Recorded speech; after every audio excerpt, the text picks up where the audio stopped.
Buenas noches y bienvenidos al primer Festival de Literatura de Lanzarote.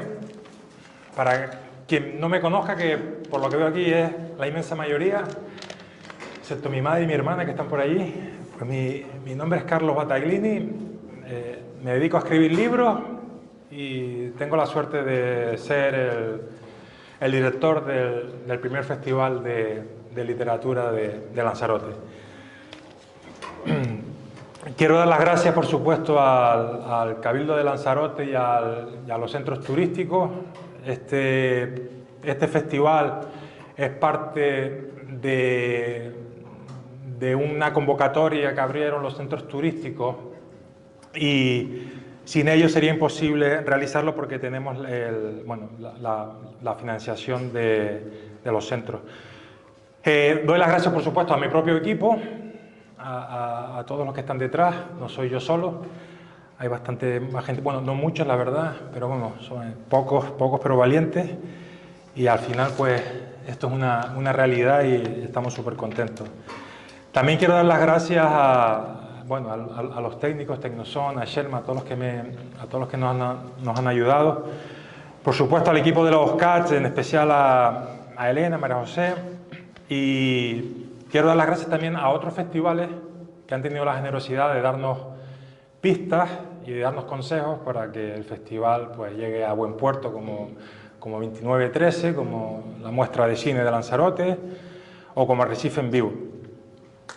Bien, yo también estoy ansioso de escuchar a Aisha de la Cruz, como todos ustedes, pero antes de ello voy a decir unas cuantas palabras de lo que nos espera en los próximos meses y la razón un poco del festival. Esto va a ser muy corto, pero creo que es importante decirlo. Nosotros desde hace tiempo teníamos el pálpito, o la corazonada, o el presagio, o la sospecha, como quieran llamarlo, de que en Lanzarote había un público expectante por literatura, de que había gente sedienta y ansiosa por las letras y por escuchar y recibir a escritores importantes, como es el caso de Aisha. Creo que hoy se confirma y es una muestra de que nuestros presagios y nuestro pálpito iba por buen camino. Aquí tenemos la sala llena y toda la gente que se ha quedado fuera nos confirma que hay público para la literatura y que lo habrá y que lo seguirá habiendo. Como decimos en el manifiesto en la web, no sé si lo han leído, sin piscina no puede haber nadadores, tampoco puede haber literatura sin ambiente literario. Con lo cual creemos que iniciativas de este tipo pues ayudarán a aumentar y a reforzar la atmósfera literaria y eventualmente pues que nazcan o que se refuercen más escritores y escritoras en la isla y en donde sea, porque hoy en día tenemos la capacidad de proyectarnos en todo el mundo. Decir que el festival, el FDLL, ese es el acrónimo, nace con la intención de consolidarse, de crecer y no ser flor de un día, sino intentar ser una referencia no solo en la isla, sino en Canarias y por qué no, y con suerte y con tiempo también en el país, y ayudar a que la isla no sea solo conocida por sol y playa, sino también por la cultura y especialmente la literaria, que es la que a nosotros más nos apasiona. Les recomiendo que estén atentos a la web, a fdl.es, porque en los próximos meses vamos a tener la suerte de contar con otros escritores y escritoras de nivel, y también tenemos redes, Facebook, Instagram, y ahí vamos contando los pormenores y los día a día de esta aventura. Yo digo aventura porque aquí donde me ven no sé si parezco relajado, pero en realidad no lo estoy porque los festivales cuestan mucho, pero bueno, muy contento. Bueno, y nada mejor que empezar nuestro festival con la presencia de Aisha de la Cruz. Es ella la primera de las primeras, porque no solo es la primera ponente, sino que es la primera del primer festival de literatura. Nos viene desde Bilbao en un vuelo muy mañanero, aunque aquí la ven en plena forma.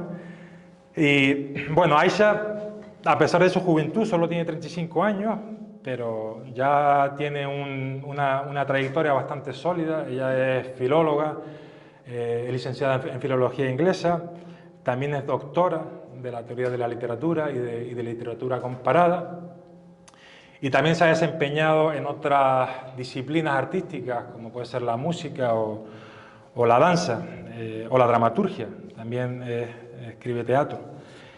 Y bueno, a pesar de sus 35 años, ya ha escrito nada menos que 6 novelas. La última de ellas es Las herederas, que tengo aquí y que he leído ya prácticamente entera, y la verdad es que la estoy devorando.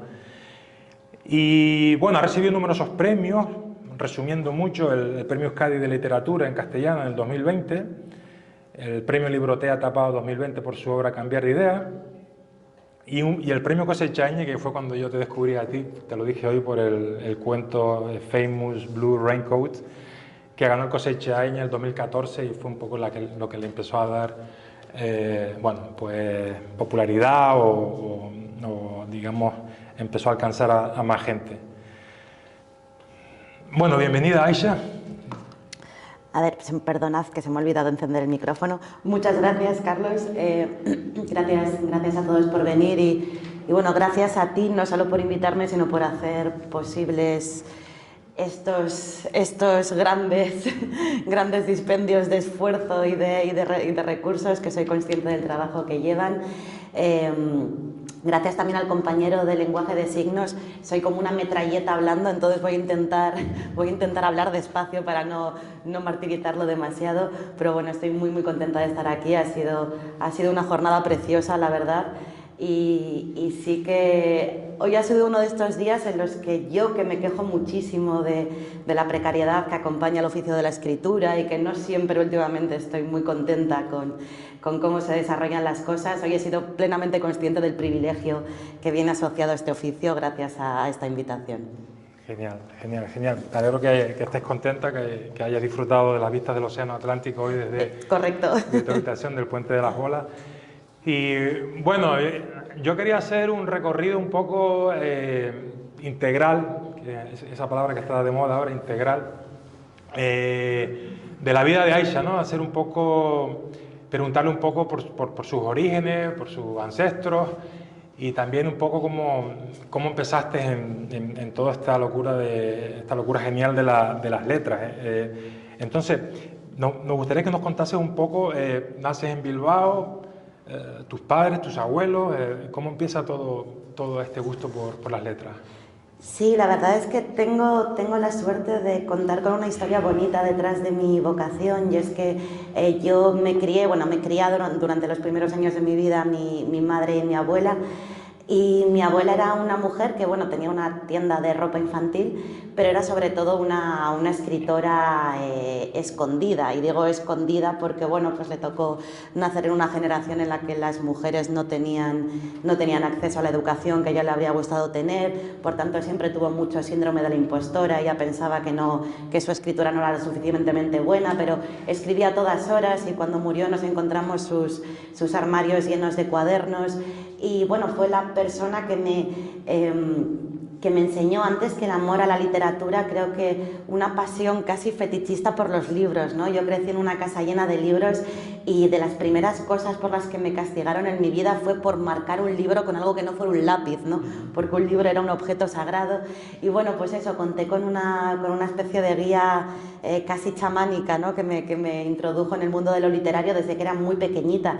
Siempre cuento que mi abuela me leía a Lorca y a San Juan de la Cruz para dormirme cuando tenía como 3 años, ¿no? Y yo le decía, ay abuela, no sé lo que significa, pero suena muy bonito, ¿no? Y bueno, obviamente en esta novela he reflexionado mucho sobre lo familiar, y a veces en términos un poco negativos, ¿no? Porque lo familiar también puede ser un lastre, un peso, algo que se arrastra, pero también tiene esta faceta luminosa, ¿no? Y muchas veces creo que los sistemas familiares nos legan tradiciones y nos legan vocaciones, ¿no? Yo, en el mejor sentido de la palabra, creo que no elegí yo escribir, sino que mi abuela lo eligió por mí, ¿no? Y que he venido aquí pues a cumplir este deseo que ella, por haber nacido en un mundo en el que, bueno, pues las mujeres todavía no tenían los privilegios que yo tengo, pues bueno, ella no pudo cumplir este sueño, ¿no? Y me ha tocado a mí de alguna forma continuar con la labor. Pues a lo mejor se podría publicar lo que escribió tu abuela en su momento. No te creas, lo destruyó casi todo, ¿Sí? o sea, sí, pero bueno, por ahí tengo mis documentos. Algún día, quién sabe, igual se hace algo con ellos, sí. Vale.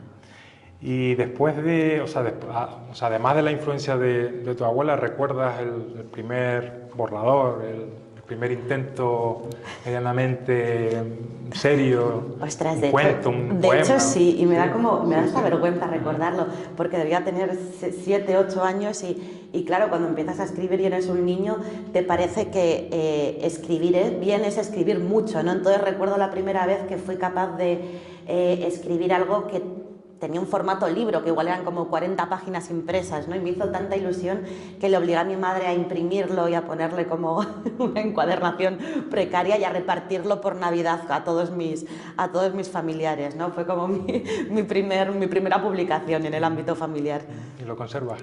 No, yo creo que no. Bueno, igual mi madre, ¿no? Las madres yo creo que lo conservamos todos, sí. Sí. Bueno, luego te preguntaremos, ahora que has hablado de las madres, luego te preguntaremos de tu maternidad y cómo se concilia con la escritura. Entonces, te crías en Bilbao, País Vasco, años difíciles, todos sabemos. Después eso lo llevarás a una novela, La línea del frente, en 2017. ¿Qué recuerdas así un poco, de manera un poco resumida, de tu juventud en Bilbao? Sí, bueno, a ver, yo nací en el 88, es decir, a mí, claro, yo pertenezco a una generación curiosa en el País Vasco porque digamos que crecimos con los últimos estertores de ETA, ¿no? Pero no nos tocó vivir de frente, digamos, los años duros, ¿no? Entonces yo sí que crecí en un entorno muy abertzale y de alguna forma sí que había cierta romantización de la lucha de ETA. Yo creo que también porque pues eso, nos habíamos perdido como ver las grandes matanzas, ¿no? Yo creo que es una generación como intermedia, un poco peculiar la que me tocó, que me hizo eso, como vivir muy de cerca los discursos de normalización y de justificación de la violencia, que es algo que en efecto acabé plasmando en esta novela, que es La línea del frente, ¿no? Donde intentaba analizar de qué manera nos enamoramos de personas, nos enamoramos de causas, ¿no?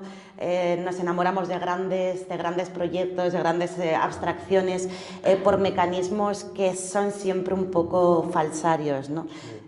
Sí, totalmente. Ahora que lo dices, cuando yo fui al País Vasco, bueno, visité, como curioso que soy, visité una rico taberna y la verdad es que cuando empiezas a leer allí, pues bueno, no me voy a meter en un berenjenal, pero bueno, al final también es un poco el ambiente lo que influye en el pensamiento de uno, ¿no? Que la verdad, ¿quién tiene la verdad, ¿no? Totalmente, sí. Hay una cosa de la que me siento muy orgullosa y es que, siguiendo esto que decía Paul de Preciado en uno de sus artículos, ¿no? Decía que hay que desidentificarse de todo, ¿no? Hay que desidentificarse del género y hay que desidentificarse de la patria. Y yo creo que habiendo crecido en un entorno donde la idea de la patria, lo patriótico era muy importante, y ahora mismo es decir, no hay nada como, no sé cómo decirlo, después de haber sido durante muchos años de formación un tema candente, una cuestión política que me incumbía, que me preocupaba mucho, ¿no? Todo lo relacionado con el nacionalismo, yo ahora miro alrededor, ¿no? Con la que nos está cayendo en tantas cosas y de pronto me parece una idea tan remota y tan absurda, ¿no? Que sí que noto como que he llevado al cuerpo, ¿no? Esta idea de la desidentificación y me parece de estas cositas de las que yo me siento orgullosa de mí misma, la verdad. Sí. Bueno, y después de esa infancia en Bilbao, instituto, universidad, ¿en qué instituto estudiaste? Pues estudié en un instituto muy bonito que está ahí en el centro de Bilbao, que se llama el Miguel de Unamuno, donde, bueno, y también que era un lugar muy polarizado políticamente, tenía... según entras hay como una escalera de caracol doble, ¿no? O sea, una para un lado y otra hacia el otro lado para subir al primer piso, y yo recuerdo concentraciones dobles, es decir, recuerdo un día que habían asesinado a un guardia civil y un día que unos chavales que llevaban explosivos en el coche pues se les habían explotado y habían muerto, habían resultado heridos, y recuerdo la imagen, ¿no? De dos concentraciones simultáneas, los unos en las escaleras de la izquierda, ¿no? Como en apoyo al guardia civil asesinado, y los otros justo en la otra escalera de caracol en apoyo a a los terroristas, ¿no? O sea, bueno, pues ese era como el clima en el que estábamos. Siempre se dice las dos Españas, pero yo creo que hay tres, ¿no? Está la nacionalista también, ¿no? Además de la izquierda-derecha está también la nacionalista, pero antes se hablaba de las dos Españas, pero yo creo que hoy en día para hacer más, bueno, hoy en día no, para hacer una comprensión histórica de España, en realidad el nacionalismo ha estado ahí siempre. Yo diría que son tres Españas en lugar de dos. Bueno, en realidad hay muchas Españas, porque España es un follón de mucho cuidado. Sin duda, compro eso, sí. Sí. Bueno, vale, el Instituto Miguel Unamuno, después entras en la universidad, estudias filología inglesa. ¿Estudias dónde? ¿En Bilbao también? ¿Te desplazas? Es curioso porque yo a los 18 años, ¿no? Como todos los chavales, hice selectividad y mandé mis solicitudes de inscripción y estaba matriculada en la Carlos III de Madrid en un doble grado que creo que era de Derecho y Economía. Digo que mira por dónde iba a ir mi vida, ¿no? Y luego pasó lo que pasó. Y justo ese verano, cuando estaba a punto de mudarme a Madrid, me llamaron de la Fundación Antonio Gala para decirme que me habían concedido una beca.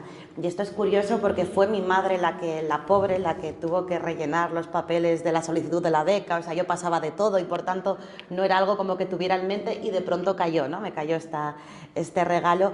Entonces, claro, dejé el proyecto de ir a la Universidad de Madrid, estuve un año en la Fundación escribiendo y cuando terminé yo solo quería escribir. La verdad, yo no tenía ningún interés en ese momento por hacer una carrera y de nuevo fue mi madre la que me dijo, mira hija, tú haz lo que quieras, pero por lo menos ten una licenciatura de lo que sea, ¿no? Te dejo hacer la tontería que quieras. Y bueno, pues me metí en filología, que es lo que los padres consideran que es una tontería, ¿no? Sí, bueno, y claro, eso fue un punto de inflexión en tu carrera, en tu vida, el año en la Fundación Antonio Gala, y de ahí sale tu primera obra con 19 años, ¿no? Cuando fuimos los mejores. Una obra además muy adolescente, ¿no? Claro, sí, eso es. La Fundación Antonio Gala es maravillosa porque, es decir, al final lo difícil de escribir es disponer de tiempo, ¿no? O sea, te lo hemos comentado un poco y tú lo sabes.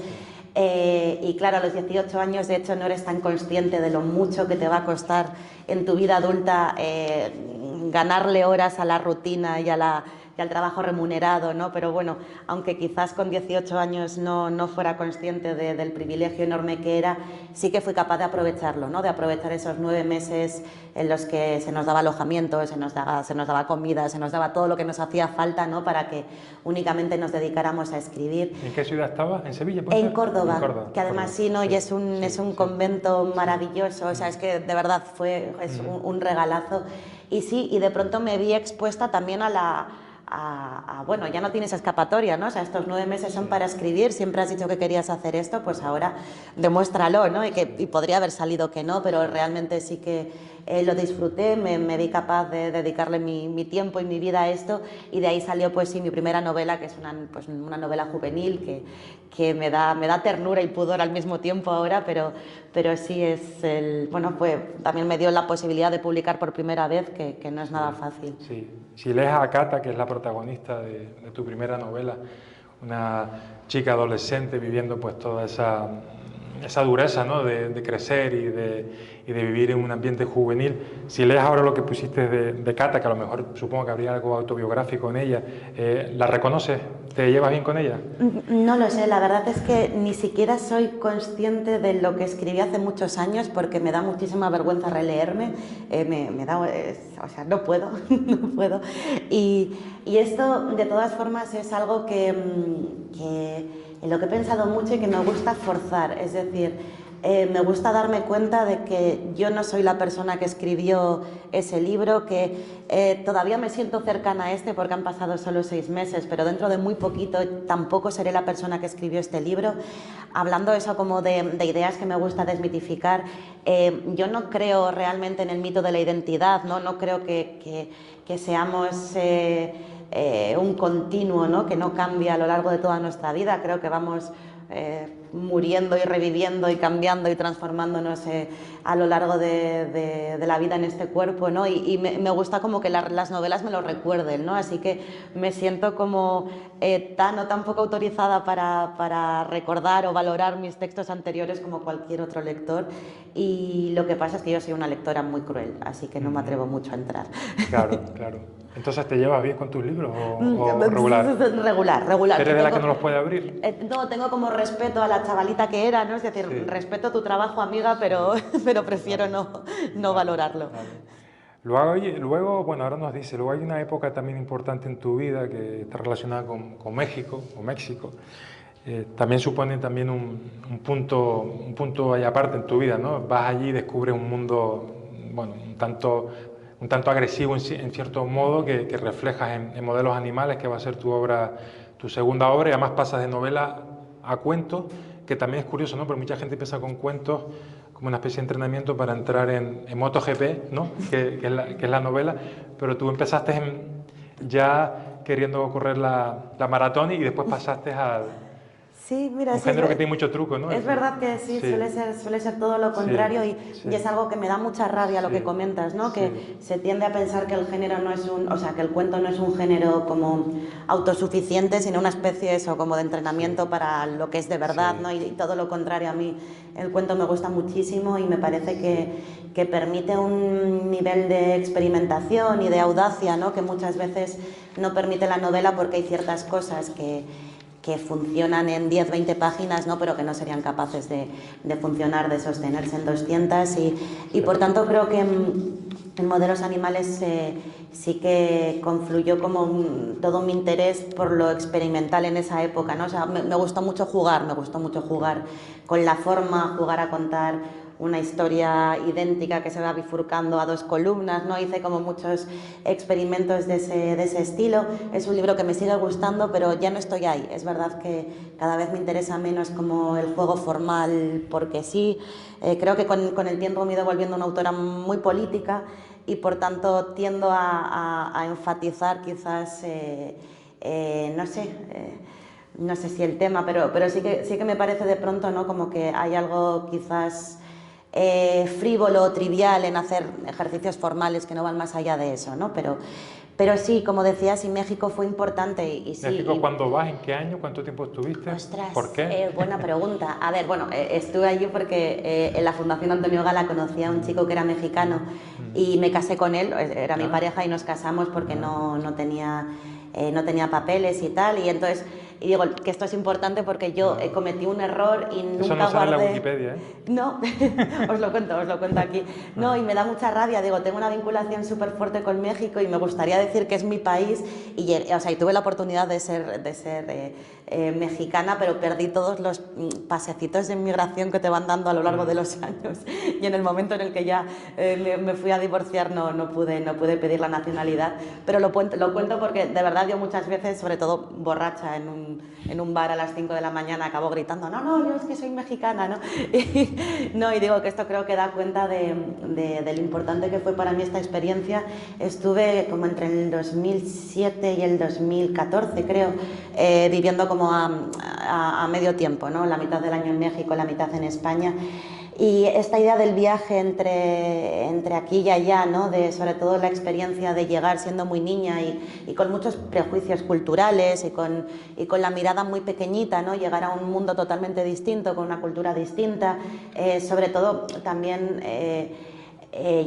me movía, o sea, bueno, yo vivía en un pueblo en una zona muy indígena, donde la gente es muy pobre, pero tiene una forma de enfrentar la pobreza distinta que yo no entendía, no sé, hay un ejemplo que pongo siempre, ¿no? Como para ejemplificar como mi mirada súper eurocéntrica, ¿no? Que era que a mí me enfadaban mucho las fiestas de 15, ¿no? En el pueblo, cada vez que las chavalitas cumplían 15 años, pues se les hacía unas fiestas, no sé, en plan que contrataban carrozas que eran como una calabaza de Cenicienta y llevaban... Claro, y yo me daba cuenta de que esta gente al mismo tiempo no tenía dinero para pagar la escolaridad de los niños, ¿no? Que andaban... Y yo decía, qué vergüenza, ¿no? Qué vergüenza que esta gente haga como este dispendio en una fiesta, en un día cuando cuando no tienen dinero para nada. Claro, esto es clasista y es eurocentrista, es horrible porque en el fondo es decir, esta gente no va a salir de pobre, ¿no? Por ahorrarse los pesos de una fiesta, ¿no? Y sin embargo, qué bonito es que a pesar de la pobreza tengamos la fiesta, ¿no? Y sepamos reivindicarla y vivirla, ¿no? Y, en fin, este tipo como de cosas que acabé descubriendo para mí fueron muy importantes, ¿no? Me transformaron por completo la mirada y me hicieron como cobrar mucha conciencia de mi blanquitud y mis privilegios. Y luego al mismo tiempo está la faceta fea de México, ¿no? Y de hecho cada vez que vuelvo es peor, ¿no? El reverso siniestro es como, pues bueno, esta violencia que de hecho empezó a emerger de forma muy espectacular cuando yo vivía allí, ¿no?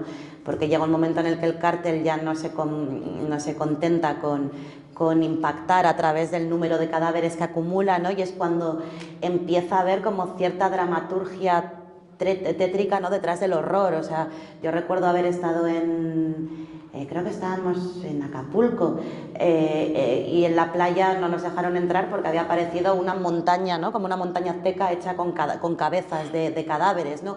Claro, es horrible, pero también había una cosa como literariamente muy fascinante, que era el narco se está volviendo dramaturgo, ¿no? O sea, se han dado cuenta de que para dar el golpe de efecto necesario para seguir aterrorizando, de pronto tienen que tomar cosas como de la ficción de terror estadounidense, de las pelis de terror, en fin, había como un imaginario ahí que también me pareció interesante trabajar. Claro, un escritor necesita oscuridad y conflictos, ¿no? Pues, para crear. Y un narco, parece. Claro, la democracia a veces es aburrida, ¿no? Europa es lo más aburrido, yo creo, de todo lo que hay por ahí, afortunadamente. Bueno, nos hemos saltado un libro que es de música ligera, que lo escribes en 2009, también muy jovencita, con 21 años, si sumo bien. Y ahí tienes una estructura narrativa muy particular, ¿no? Entre dos personajes que no tienen nada que ver entre sí, pero que acaban encontrando, bueno, una cierta similitud, ¿no? Sí, es curioso porque esa novela, que también parece escrita por una persona que fue otra, en el fondo sí que ahí adelantaba ciertas preocupaciones que luego volvieron, ¿no? Es una novela de género híbrido donde combino a través de fragmentos muy breves pues una trama narrativa, pero también se mezclan como fragmentos ensayísticos, crónicas. Y claro, cuando de pronto en el 2018 empecé a escribir Cambiar de idea, también escribí Diccionario en guerra, que me hicieron un encargo, ¿no? De un diccionario sobre feminismo, y probé un poco a hacer lo mismo, a combinar relatos breves con ensayos, con cuentos, en fin, la idea como de la hibridación de géneros, que sí que es algo con lo que me sigo identificando, ¿no? Mira, no es el caso de esta novela, que sí que es una ficción más estándar, ¿no? Pero sí que en general tiendo a aburrirme con las formas canónicas así estándar, y eso sí que es algo que ya asomaba en De música ligera, que por otro lado creo que es una especie como de duelo por la vocación que nunca llegué a desarrollar, ¿no? Que yo en realidad iba para pianista. Y bueno, he resultado ser mejor escritora que pianista, así que está bien que acabara decantándome por esto, pero sí, para mí la música en mi adolescencia fue muy importante, y este libro es de temática musical, ¿no? Es todo un universo que gira en torno a la música clásica, ¿no? Pero también a la música que me ponía mi padre, a Bob Dylan. Y sí que tengo la sensación de que para mí fue también como una cosa catártica, ¿no? De decir adiós a esta otra pasión que ya no iba a formar parte como de mi carrera, pero que bueno, sigue estando ahí de alguna forma. Sí, de hecho la faja de este libro, bueno, que se la he quitado para poder leerlo con mayor comodidad, decía, el esérgogo decía que tenías la voz de Miles, no sé si se refiere a Miles Davis o... No sé, no recuerdo cuál es la cita. Porque, bueno, si es Miles Davis, no sé, igual me equivoco, que alguien me corrija, pero igual no es Miles Davis. Miles Davis tenía esa capacidad, ¿no? de meterte en su mundo en cuestión de décimas, ni siquiera un segundo. Pues lo mismo me ha pasado a mí con tu novela Las herederas. Y has hablado de tu perfil político, que lo tienes también, y entre ellos, por supuesto, está el feminismo. Si yo te digo feminismo, ¿qué me respondes?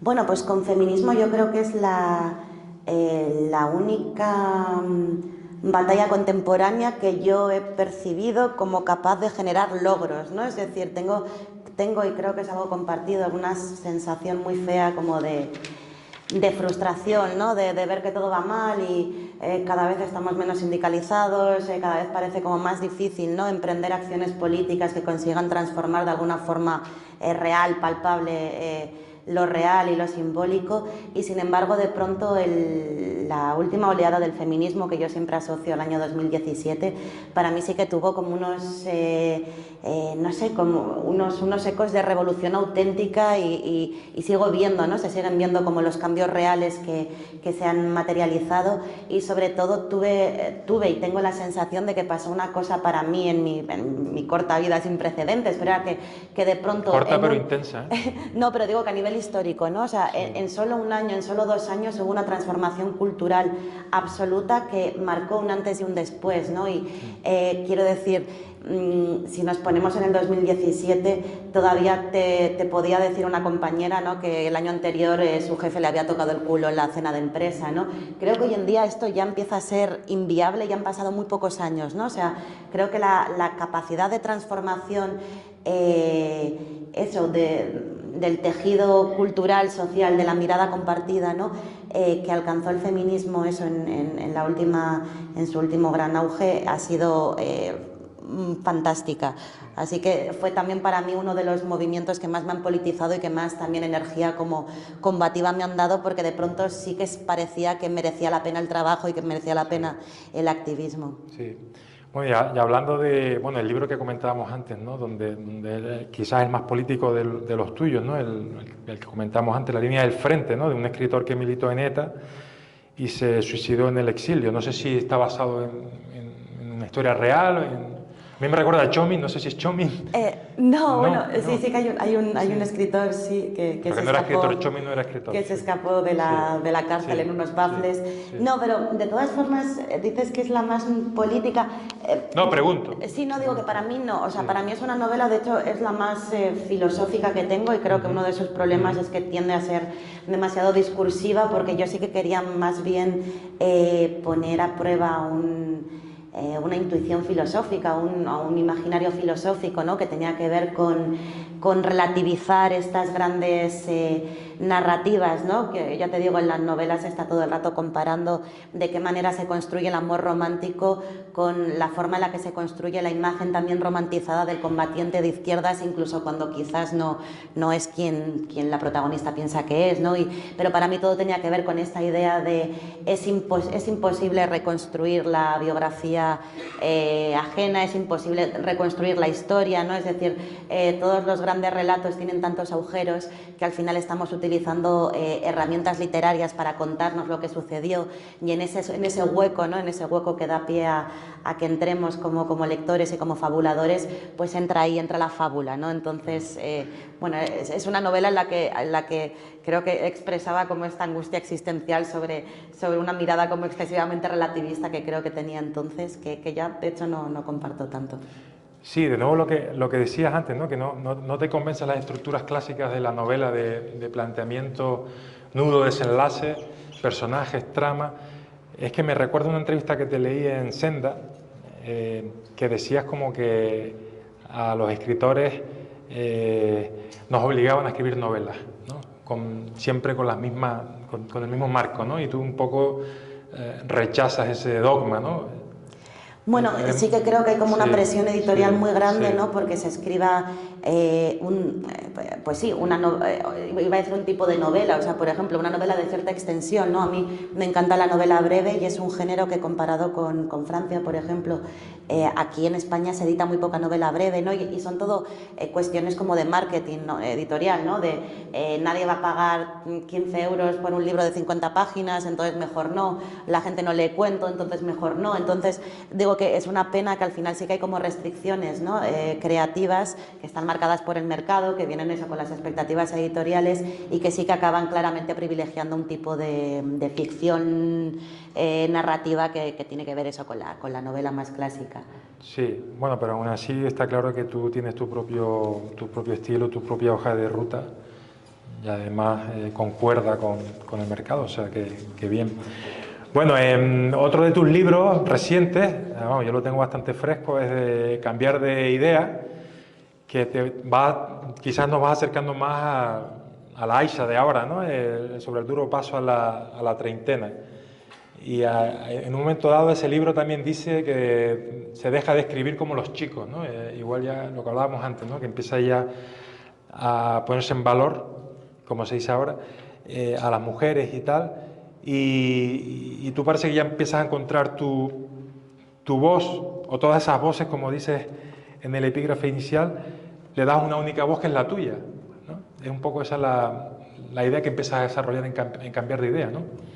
Sí, mira, es bonito esto que comentas y ahora que lo pienso, sí, de hecho igual hacerse adulto es adquirir una voz unívoca, ¿no? Y yo me di cuenta de que tenía una voz narrativa que se correspondía con mi propio hilo de pensamiento y tal, escribiendo Cambiar de Idea, y claramente es mi voz, ¿no? Yo puedo impostar otras voces escribiendo, puedo hacer juegos, pero sí que en Cambiar de Idea encontré como esta voz que es mía y a la que puedo volver siempre, ¿no? Es decir, para mí la forma de hecho más fácil a la hora de pergeñar un texto sería como volviendo a ese registro que sí que encuentro por primera vez en Cambiar de Idea, y la encuentro a través de un texto que en sus orígenes no tenía finalidades literarias.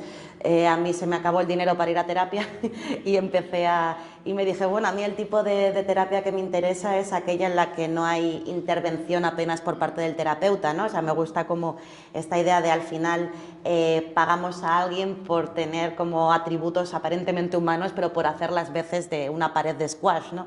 Y a mí es el tipo de terapia que me iba bien, y de pronto me di cuenta de que eso no tenía los 60 pavos para sesión, ¿no? Pero tenía un procesador de Word en blanco, ¿no? Y me di cuenta de que, bueno, que era otra pared, ¿no? Era otra pared contra la que medirme. Y esto vino, terminé mi tesis doctoral, o sea, crisis existencial, ¿qué voy a hacer con mi vida? ¿De dónde saco el dinero? En fin. ¿Y de dónde sacas el tiempo para hacer todas esas cosas? Claro, no, bueno, en el paro, ¿no?, que me concedieron después de terminar mi doctorado, pues me puse eso, no a escribir, sino a intentar arreglarme yo por dentro, ¿no? Como intentar lidiar con esta crisis a través de la escritura, y bueno, pues escribí un texto larguísimo, tenía 140.000 palabras o algo así, que no tenía eso, voluntad literaria, pero de pronto ese se convirtió como en el material en bruto del que luego sí que saqué este texto, ¿no? Porque en este proceso como de indagación psicoanalítica yo partía de una sensación de culpa muy grande, ¿no? Esta culpa que no sabes de dónde te viene, intentaba como verbalizarla, intentaba concretarla, y de lo que me di cuenta es que aquel texto tan largo, ¿no?, había como un hilo conductor que atravesaba como muchos pasajes diferentes, y todos tenían que ver con aquello que había estado en mi vida determinado por el hecho de ser mujer, ¿no? Con momentos en los que yo había sido agredida, momentos en los que yo me sentía culpable porque había habido mujeres en mi entorno que estaban recibiendo violencias y yo había normalizado, como en general se hacía, esa violencia. En fin, de pronto de este texto, que ya te digo era como enorme y no tenía como vocación literaria, sí que me di cuenta de que había encontrado un hilo conductor entre ciertos pasajes que hacían que aquello que nacía de lo personal, de lo íntimo y de lo privado, se volviera colectivo, ¿no? Porque, es decir, todo aquello que solo me incumbía a mí, a mi vida, a mis parejas, es decir, eso no tenía como ningún tipo de valor literario y era únicamente terapéutico. Pero claro, estos fragmentos que se veían atravesados por la idea de la dimensión de género, aquello de pronto sí que se volvía colectivo, ¿no? Y me pareció como interesante jugar a hacer ese trasvase, ¿no? Bueno, pues lo que ha hecho Aniar no toda la vida, ¿no? Como a intentar ponerse en el centro para que el texto al final, aunque tú seas la protagonista, no hable de ti, sino que tenga como eso, como un valor sociológico. Claro. Bueno, has hablado de las parejas también, aquí somos un poco cotillas también. Entonces, antes has hablado de tu pareja mexicana que desconocíamos, yo por lo menos lo desconocíamos, pero sabemos que estás casada con otro escritor, y es lo que te decía, lo que te preguntaba esta mañana, pero ahora que la gente lo escuche, que es ser o estar casada con un escritor. ¿Es bueno? ¿Es malo? Cuando se intercambian los borradores dicen la verdad, hay una rivalidad encubierta, hay amor verdadero. Joder, literario. Es que va a parecer como que digo esto porque no puedo decir otra cosa, ¿no? En plan, hola. No, lo cierto es que sí que es algo que me preguntan mucho y siempre tengo la misma respuesta y la digo con total sinceridad, que es: no solo me gusta mucho vivir con un escritor, sino que creo que no sería capaz de vivir con alguien que no fuera escritor, ¿no? Porque sí que se dan procesos de un enclaustramiento mental tan fuerte, es decir, cosas tan concretas como yo tenía fecha de entrega para este texto, así que durante los últimos 4 meses estuve como escribiendo todo el día, ¿no? Y claro, después de estar como 8 horas metida en un mundo que no es tu mundo, pero que tú te has creado, vuelves a casa, aunque estuvieras en casa, vuelves a casa, tienes la mirada extraviada, la niña te habla y no la estás escuchando bien, es decir, hace falta como cierta comprensión de dónde has estado también para que se tenga contigo como la generosidad de concederte un espacio adicional, de entender que, jope, que vienes de un viaje, ¿no? Y claro, yo no sé si esta idea concreta de cuál es el viaje del que vienes cuando sales de la sala de escritura la tiene la gente que no escribe, y eso por un lado. Luego, por otro lado, y esto no sé si es extensible al resto de las parejas de escritores, pero a Iván y a mí nos lleva pasando desde que llevamos juntos que escribimos con un proceso de retroalimentación y de contaminación mutua que es maravilloso, ¿no? Escribimos casi parejas de novelas, ¿no? Con los mismos temas, pues cada quien los enfoca con su mirada, pero las conversaciones que tenemos sobre lo que leemos, sobre lo que vivimos, sobre nuestros respectivos libros, acaban haciendo que existan nuestros libros, ¿no? Así que tampoco me lo plantearía ahora mismo, o sea, es decir, me hace falta tenerle cerca para escribir. Es un caso afortunado de unión literaria. Bueno, de hecho están juntos. O sea, que eso ahí es, seguimos, ahí seguimos, claro, y que sea para siempre. Me interesa también lo que hablamos esta mañana, ese aislamiento literario, ¿no? Has tenido una vida muy agitada. Bueno, me interesan 2 cosas. Primero, hay una ciudad que para mí no pega nada con esa biografía mexicana, vasca, agitada que va contigo. No me pega nada la ciudad de Montreal en todo esto, ¿no? Porque me parece una ciudad como anglosajona, perfecta, aburrida, pero es parte de tu vida también esa ciudad, ¿no? Sí, también sí. Cuando estuve con mi marido mexicano, teníamos un grupo de teatro y nos movíamos mucho, ¿no? Ahí experimenté esta cosa muy divertida de cómo ser muy, muy pobre, pero estar todo el rato viajando, ¿no? ¿Sí? O sea, de esto había viajes en los que decíamos, bueno, tenemos hambre, pero va a haber buffet del desayuno. Pero eso sí, íbamos un día a Montreal, otro día a Buenos Aires, ¿no? Fueron unos años divertidos y sí, que me imprimieron como la mirada del viajero, ¿no? Cuando estás continuamente cambiando de latitud, creo que se te genera una especie de extrañeza ya perenne en la mirada que aparece mucho en el libro de cuentos, ¿no? En Modelos Animales, donde de hecho hay un relato que sucede en Montreal, y creo que sucede en Montreal por la propia extrañeza de llegar a Montreal después de eso, de haber estado en Sudamérica, de haber vivido en México, ¿no? Y encontrarte eso con los guardas de tráfico que te dicen, uy, hoy hace tal 20 grados menos cero, o sea, bajo cero, no esté más de 10 minutos en la calle, señorita, ¿no? Y la vida como en los búnkeres subterráneos. Claro. Sí recuerdo sobre todo como el contraste en relación a la vida que llevábamos en la parte sur del continente. Claro, y todo eso también lo que hemos comentado, ¿no? Ese aislamiento un poco. Yo le decía a Aicha esta mañana, porque me preguntó a mí también, que viví una época en Fuerteventura bastante aislado del mundo, y no me acabó a mí o sea, me obsesioné bastante con la literatura y no lo recomiendo. Y Aicha tiene esa experiencia de aislamiento en cierto sentido, ¿no? Tú vives en un pueblo de Burgos, también te desplazas a Laredo y ahora estás viviendo esa época un poquito más recogida. Hombre, estás acompañada con tu familia, no tiene nada que ver, pero estás viviendo otro prisma, ¿no? Otro prisma literario, ¿no? Otro ángulo, ¿no? ¿Cómo es o sea, escribir desde la tranquilidad o desde...? Sí. Yo, la verdad es que ahora que empiezo a mirar mi vida así como con un poquito, un pelín de distancia, yo creo que en otra vida o algo yo fui monja. Es decir, he estado siempre fascinada, ¿no? por las místicas y mi poeta preferida es Emily Dickinson, que ella decidió, ¿no? Como en la última parte de su vida encerrarse en la habitación del piso de arriba a escribir poesía. Siempre me habían fascinado estas figuras y cuando tenía como 19 años tuve una fase en la que yo no quería salir de casa y se me diagnosticó, ¿no? Como que tenía fobia social y es decir, últimamente estoy como muy en contra de patologizar y diagnosticar todo lo que nos sucede en esta vida, y por tanto creo que bueno, que igual, es decir, habré tenido como crisis de salud mental, ¿no? Pero que hay una idea subyacente en mí que tiende al encierro, que disfruta mucho del encierro, y que de hecho, ya te digo, yo me veo perfectamente en el siglo XVI, como encerrándome en un convento a escribir con una buena biblioteca cerca hasta que se acabe la función. Claro, no, ya te entiendo perfectamente. Pero tienes una niña desde hace 2 años, ¿no? Si no me equivoco. Y eso también... 4, va a hacer 4 tiene ya. Sí, no, y te he dicho, sí, 2 años, Vale. va a hacer 4, de verdad, qué fuerte. Claro. Que todo es tan rápido Sí, que... bueno, eso también, claro, eso también nos interesa, ¿no? ¿Cómo es ser madre, escritora? ¿Cómo concilias? ¿Qué te inspira tu hija a la hora de escribir, a la hora de vivir? Hombre, pues mi hija me inspira muchas alegrías y muchos dolores de cabeza, ¿no? Pero como a todas, más que con mi hija hay una cosa de la que me di cuenta hace poquito leyendo 5 inviernos de Olga Merino, que son unos diarios que tiene sobre su corresponsalía en los 90 en Rusia, y en esa época ella en los diarios cuenta que era cuando estaba queriendo dedicarse a la escritura, ¿no? Es antes de la escritura de su primera novela, y hay un momento en el que reflexiona, dice que ha reflexionado que, bueno, que ella no puede ser madre, ¿no? Y que no puede tener un tipo de vida pues familiar estándar porque ha escogido la literatura. Me doy cuenta de que esto fue así durante mucho tiempo para las mujeres, ¿no?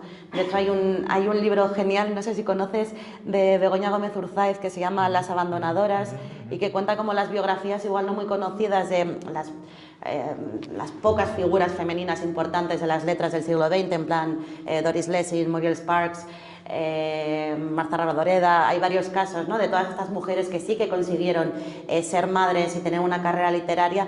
Pues bueno, lo consiguieron porque tuvieron que abandonar a sus hijos, ¿no? En fin, que me doy cuenta de que durante mucho tiempo ha existido este binomio, ¿no?, la necesidad de elegir, y yo en relación a mi hija, sobre todo en relación a mi hija y la escritura, lo que quiero decir es que soy consciente del regalo que es que yo ya no he tenido que elegir, ¿no?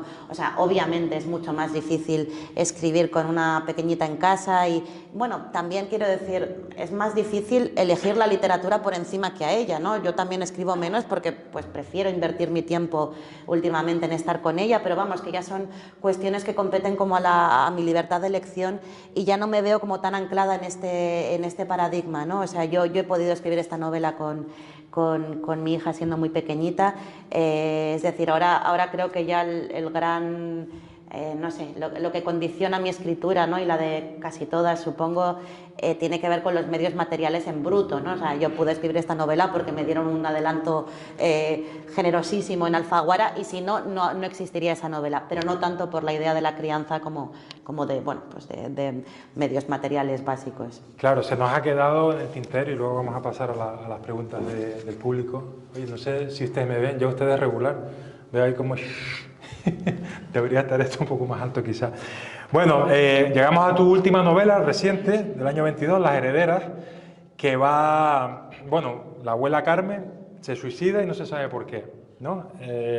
Sus nietas vuelven a la casa del pueblo en la que murió y que han heredado 4 mujeres jóvenes y un legado común por descifrar, en un pueblo del norte de Burgos, que también tiene vinculación contigo y con tus orígenes, me explicaste esta mañana. Las herederas, ¿qué nos puedes decir resumiendo la sinopsis o el...? Sí, Las herederas, es decir, es lo único bueno que me legó a mí este periodo pandémico. Cuando nos confinaron en el 2020, yo estaba viviendo en Bilbao en una casa de 40 metros cuadrados con mi pequeñita que tenía 9 meses. O sea, mi hija aprendió la pobre a andar en pleno confinamiento. Y bueno, fue horrible, te puedes imaginar, la claustrofobia que sentimos todos, pues multiplicada por un espacio absurdamente pequeño, por el que pagábamos un alquiler absurdamente alto, con la niña, con el trabajo que no paraba. En fin, yo y mi marido y la niña salimos muy mal de aquello, y en cuanto nos dejaron salir decidimos que no volvíamos a entrar en esa casa, y fuimos así de radicales y nos refugiamos, y me gusta esta palabra, yo me sentí que fue un refugio. Nos refugiamos en la casa en la que creció mi abuelo, que él nació en una aldea del norte de Burgos, Y cuando digo aldea, es decir, solo es un puñado de casas, éramos en total como 8 habitantes en invierno, y ahí estuvimos 2 años y claro, hemos estado hablando de lo mucho que yo he viajado, y es verdad, he viajado mucho. La experiencia que yo nunca había vivido era la de perderme por completo en un medio rural, ¿no? Como salir por completo de la ciudad, y aquello me cambió la mirada y me ha transformado e hizo posible esta novela que está sobre todo llena de fármacos, pero de fármacos que yo me encontraba por las cunetas cuando salía a pasear, ¿no? Lo primero que hice cuando llegué al pueblo fue descargarme una aplicación de estas que haces la foto y te identifica la planta, ¿no? Y iba fotografiando todo lo que había en las cunetas, porque lo demás es cereal, ¿no? Que son campos de cultivo por ahí.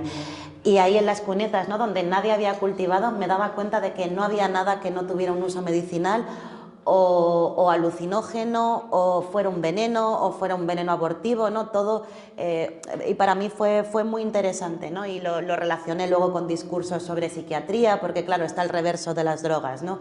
Están las drogas que nos da la naturaleza, están las drogas que nos da el psiquiatra, están las drogas que nos da el camello y que a veces utilizamos para seguir produciendo. En fin, la novela va tejiendo, ¿no? Como las diferentes dimensiones que tienen estos fármacos de origen natural, pero la semilla literalmente inicial la encontré en el pueblo. Sí.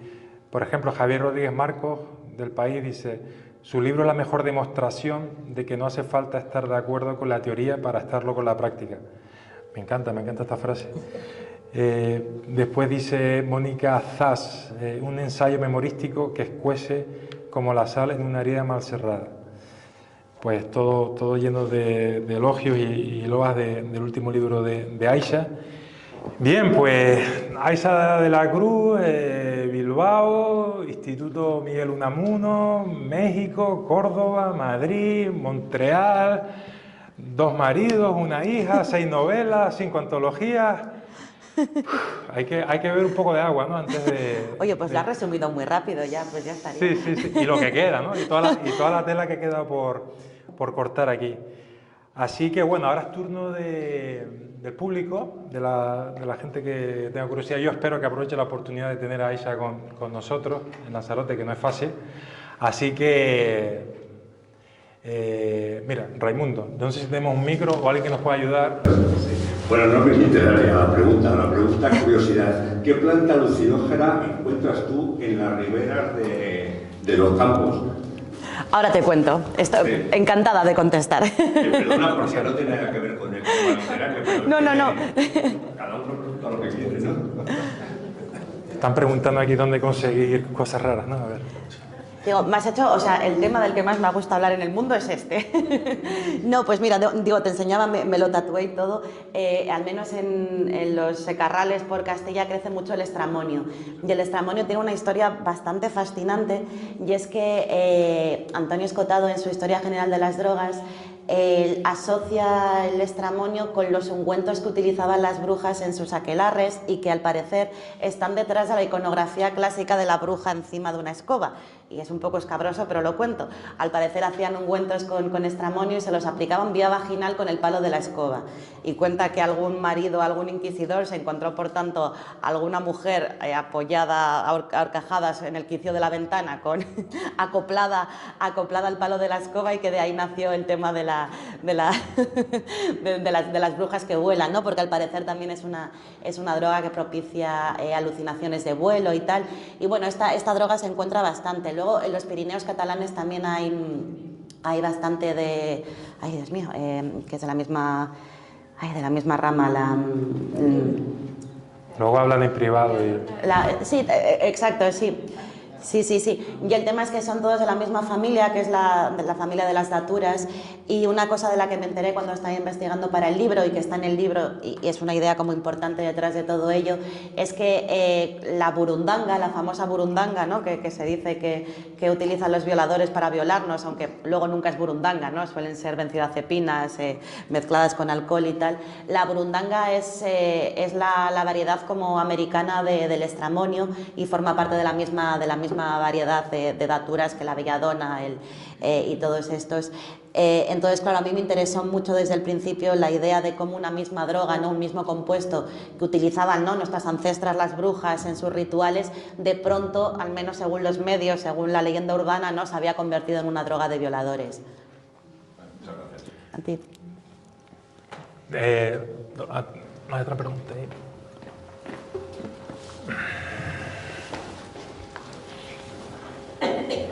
Bueno, interesantísimo todo lo que has contado. Encantada de estar aquí.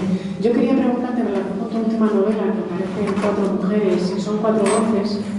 Pues no sé, me parece tan difícil conseguir sacar esas 4 voces. ¿Cómo se hace eso, no? ¿Cómo se mete uno en 4 personajes tan diferentes y consigue sacar eso adelante?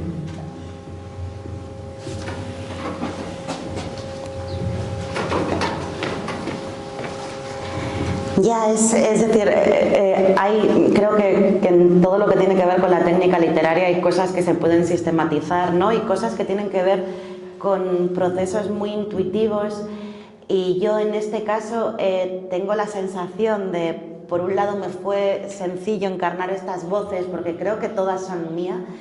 Mis voces, ¿no?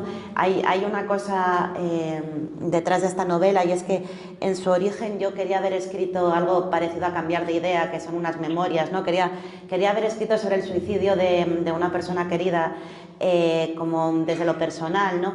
Y cuando me puse como a explorar un poco para este libro, me di cuenta de que yo ante ese suceso, ¿no? Había sido tan contradictoria y tan voluble, ¿no? En el sentido de, para racionalizar un mismo suceso, iba cambiando de explicación según me diera el viento ese día, ¿no? Y era capaz como de esgrimir prácticamente 4 miradas contradictorias en torno a un mismo fenómeno, que me di cuenta de que esto me pasaba a mí, pero creo que nos pasa a todas, ¿no? Que en el fondo ante ciertos temas es fácil escindirse en muchos personajes, ¿no?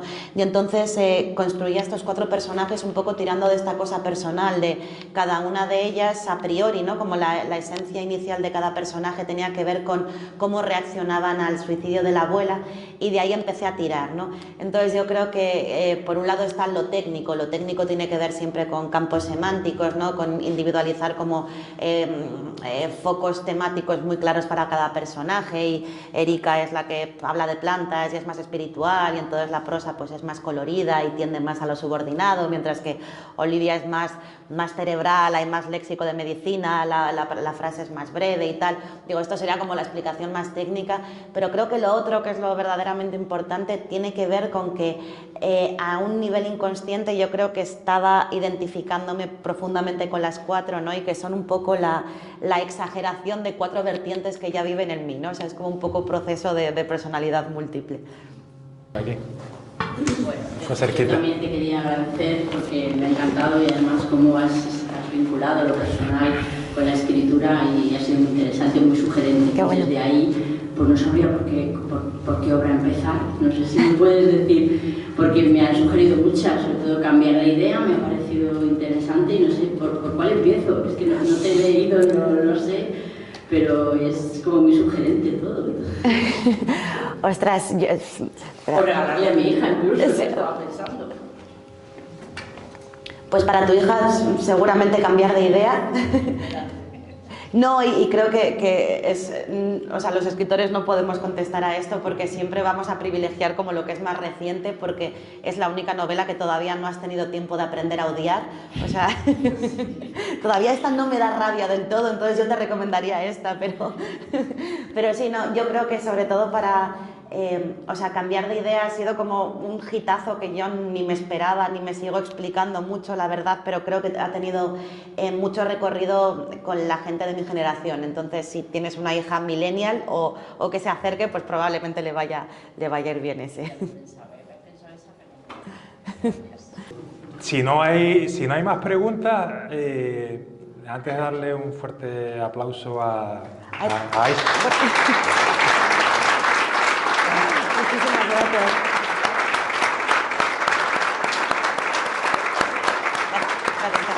Sí,